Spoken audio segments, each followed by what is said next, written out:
দ্বিতীয় টেস্টে বুমরাকে বিশ্রাম দিয়ে কুলদীপ যাদবকে খেলানোর পরিকল্পনা করেছে ভারত।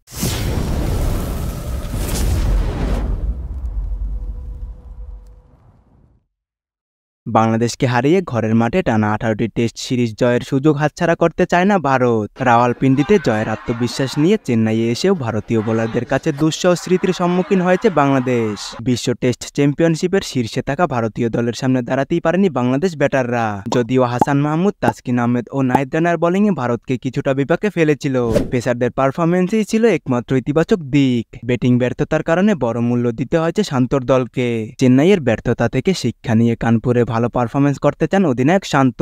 অন্যদিকে ভারতীয় দলও তাদের জয়ের ধারা অব্যাহত রাখতে কানপুর টেস্টে কয়েকটি পরিবর্তন আনছে।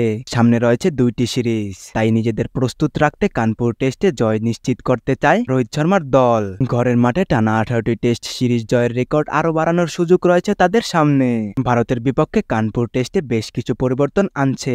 সামনে নিউজিল্যান্ডের বিপক্ষে হোম সিরিজ এবং অস্ট্রেলিয়ার বর্ডার গাভাস্কার ট্রফি থাকায় শেষ টেস্টে জাসপ্রীত বুমরাকে বিশ্রাম দেওয়ার সিদ্ধান্ত নিয়েছে ভারত। তার পরিবর্তে একাদশে দেখা যেতে পারে কুলদীপ যাদবকে। চেন্নাই টেস্টে লোকেশ রাহুল ব্যাট হাতে ব্যর্থ হওয়ায় তাকেও বিশ্রাম দেওয়ার ইঙ্গিত দিয়েছে টিম ম্যানেজমেন্ট। নিউজিল্যান্ড সিরিজের পরেই নভেম্বর মাসে অস্ট্রেলিয়ার বিপক্ষে 5 ম্যাচের বর্ডার গাভাস্কার ট্রফি অনুষ্ঠিত হবে। এই 2 সিরিজে সাফল্য নিশ্চিত করতে ভারত ইতিমধ্যে কানপুর টেস্টে দল নিয়ে নতুন পরিকল্পনার ইঙ্গিত দিয়েছে।